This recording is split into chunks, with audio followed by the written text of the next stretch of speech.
Hello, my name isn't important anymore. Maybe it used to be. Maybe there was a time when I wanted people to know who I was, what I did, what I dreamed of becoming. But now? Now, I've learned that names fade. Stories stay. So think of this as our story. Yours, mine, your mother's, maybe even the version of you've been trying to forget.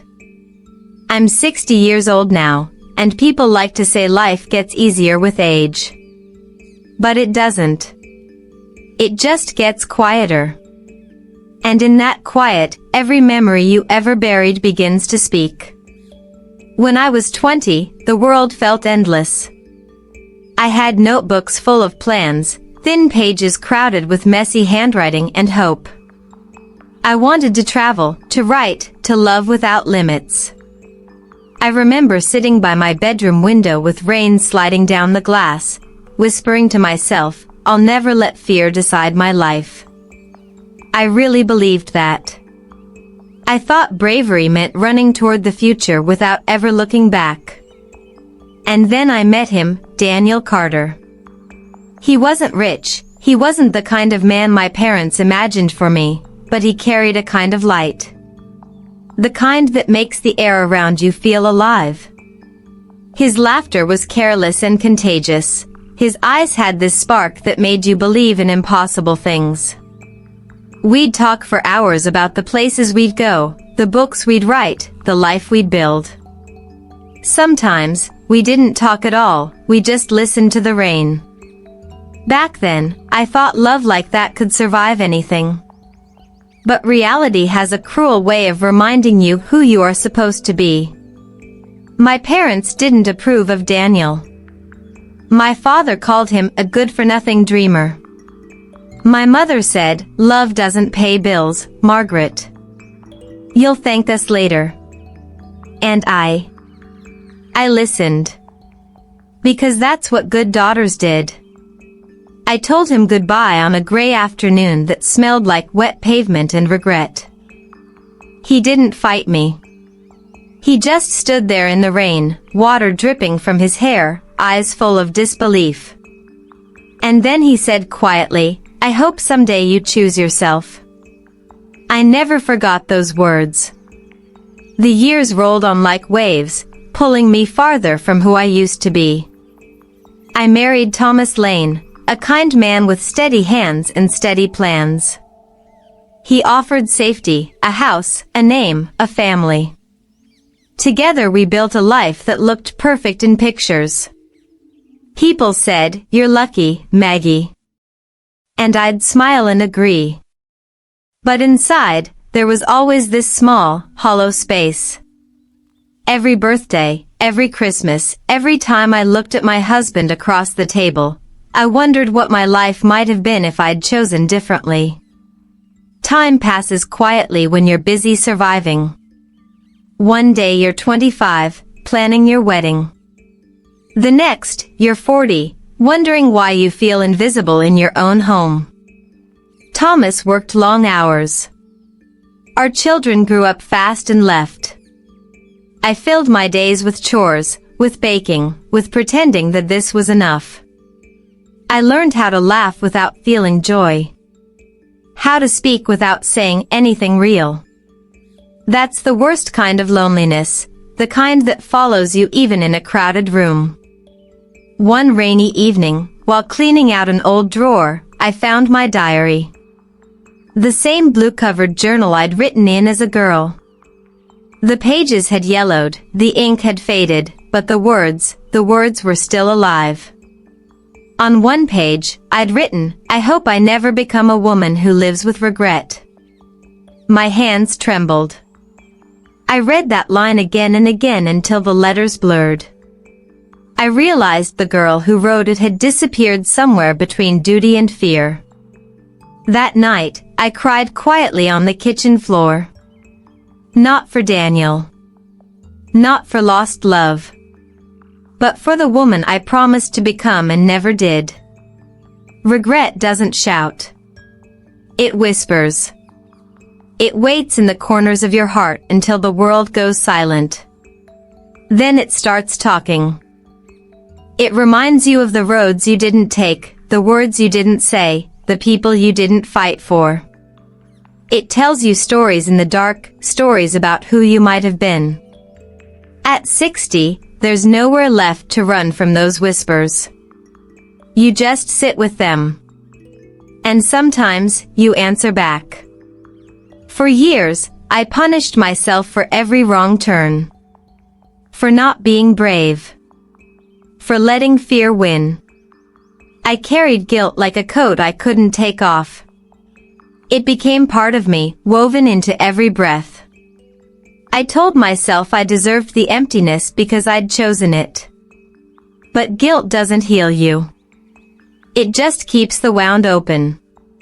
Then one morning, something shifted. I woke up early, made a cup of tea, and looked in the mirror. Really looked. My reflection startled me, the wrinkles, the gray hair, the soft sagging skin, but behind all that, I saw something else. Strength. The kind that comes from surviving yourself.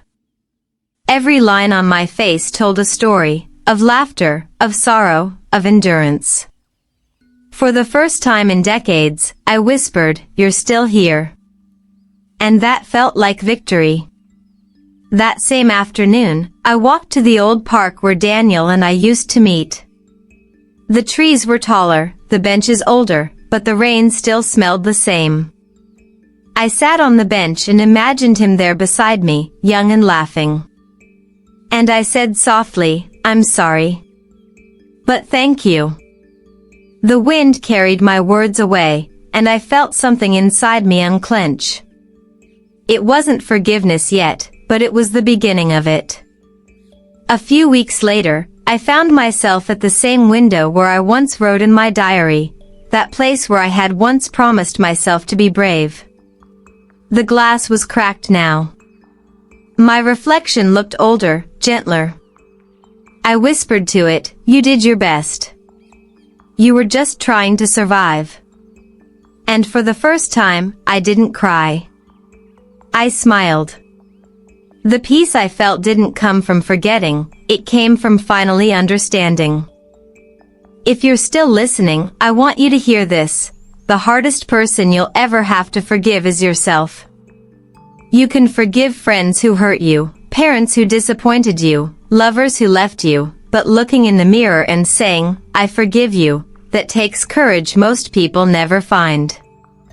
Don't wait 60 years. Don't let guilt steal your days. You were learning. You were human. And that's enough. Life isn't about getting it right. It's about accepting what went wrong. You'll make mistakes. You'll break hearts, sometimes even your own. But each choice, even the bad ones, shapes who you become. Every scar on your soul means you lived.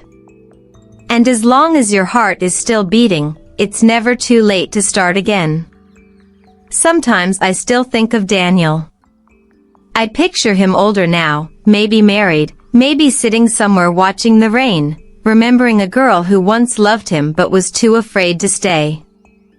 I like to imagine he forgave me. Maybe he understood before I did that love and life aren't always the same thing. His memory doesn't hurt anymore, it hums softly, like a song I used to know by heart. The years have turned me into both the storyteller and the listener. I look back on my life as if I'm watching a movie I once starred in, only now, I can finally understand the scenes I used to hate. I see the moments I called mistakes, and I realize they were lessons dressed in pain. I see the people I lost, and I know they were chapters, not endings. Every person who left gave me a piece of myself to find later. Thomas, my husband, he was never the villain in my story. He was gentle, patient, and kind in ways I didn't always deserve. There were nights he'd bring me tea, noticing my silence but never asking questions. I used to resent that quiet. I thought it meant he didn't care. But now, I see, that was his way of loving me. Sometimes love isn't grand gestures. It's just showing up, day after day, even when you don't understand the other person's heart. When Thomas got sick, I realized how much of him had held me together all these years. Sitting beside his hospital bed, holding his trembling hand, I whispered, "Thank you for giving me a life to come home to." He smiled, weak, but real, and said, "You were always my home, Maggie." That was the last thing he ever said to me. After he was gone, I felt the silence again. But this time, it wasn't empty. It was sacred. It was love lingering in the quiet. Grief changes you. It breaks you in ways that make you softer. I started walking every evening, through the same old park where Daniel once kissed my forehead. I watched the trees sway, the world move on, and I realized, so must I. You never move on from love, you just learn to carry it differently. Some loves stay in your heart not to hurt you, but to remind you that you can feel deeply. One evening, I sat by that park bench again, gray sky, cold air, rain about to fall.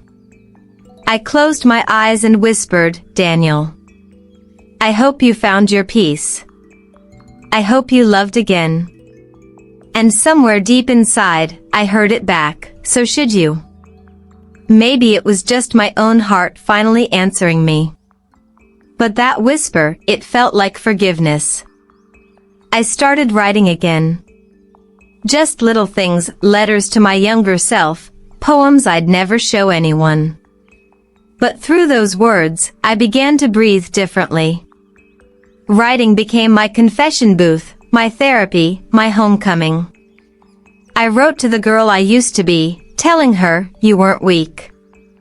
You were just scared." And to the woman I had become, I said, "You made it. You're still here." The funny thing about life is that peace doesn't arrive all at once.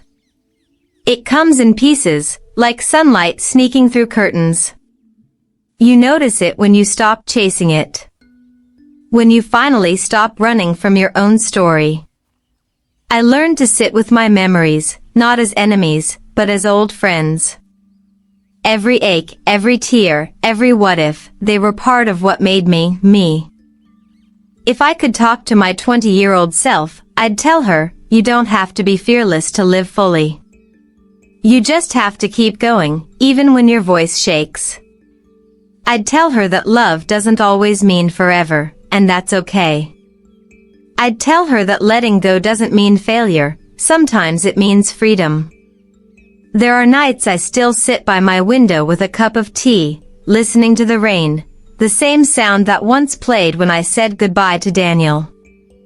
Only now, it doesn't sound like loss. It sounds like life. Every drop reminds me that endings can be beautiful too. That even when everything changes, the rain still falls, the heart still beats, and that's enough reason to keep hoping. My grandchildren sometimes ask, "Grandma, what's your biggest mistake?" And I smile and tell them, believing mistakes could ruin you. Because they don't. They shape you.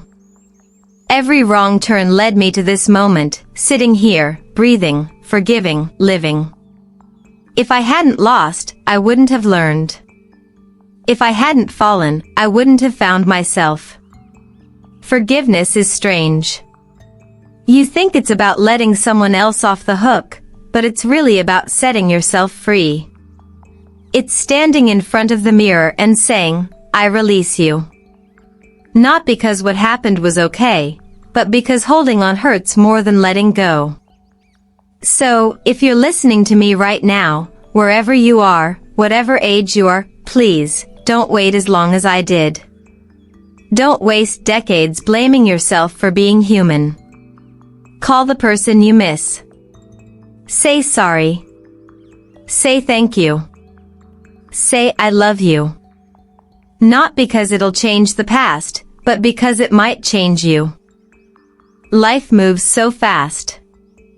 One day you're the youngest in the room, and the next, you're telling stories that start with, "When I was your age," but that's the beauty of it, isn't it?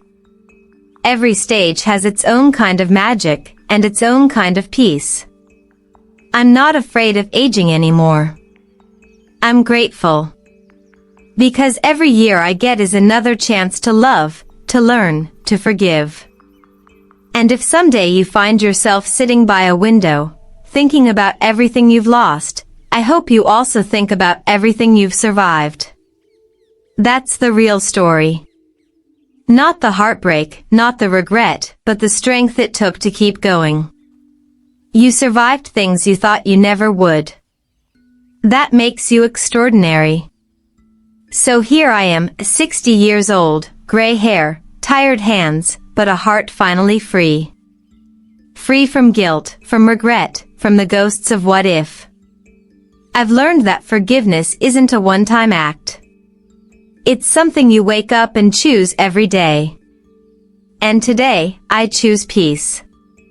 I'm 60 now, and after all these years, I've finally forgiven myself. This was my story, and if you're still here, thank you for listening. I hope my words touched your heart, maybe reminded you of something, or someone. Tell me where you're listening from, and what you're feeling right now. I read every comment myself. If you felt something today, please support me by subscribing to my channel. It helps more stories like this reach others who might need to hear them. And tell me, what part of this story stayed with you the most? Yellow heart.